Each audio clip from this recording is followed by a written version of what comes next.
क्या होता है, अध्यापक जब कक्षा में पढ़ाता है तो उसके साथ कुछ ऐसी चीजें घटित होती हैं जिसका हम खुद अनुमान नहीं लगा पाते हैं। बस 5-7 साल पहले की बात है, मैं कक्षा में पढ़ा रहा था, 400-500 कक्षा में विद्यार्थी थे।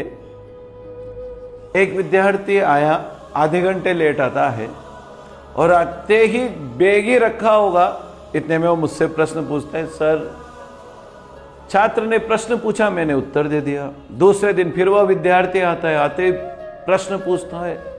तीसरे दिन फिर आया, मैं 2-4 दिन से देख रहा, वह आता है कक्षा में बैठा नहीं, उससे पहले तो क्या पूछ लेता है, प्रश्न पूछ लेता है।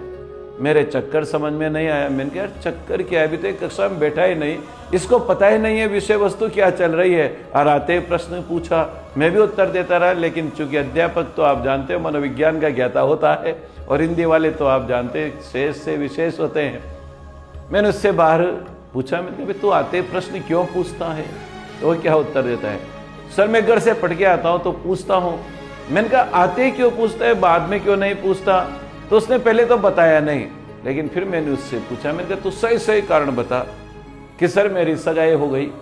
मैंने कहा तेरी सगाई हो गई तो प्रश्न पूछने से क्या लेना देना कि सर जिससे सगाई हुई वो कक्षा में सबसे आगे बैठी होती है। तो मैं ना क्या हुआ उससे कि सर वो तो कोचिंग के पास में रहती है इसलिए जल्दी आ जाती है, और मैं दूर से आता हूँ जो आपसे आकर प्रश्न पूछ लेता हूँ और उसको पता लग जाता है कि मैं आ गया।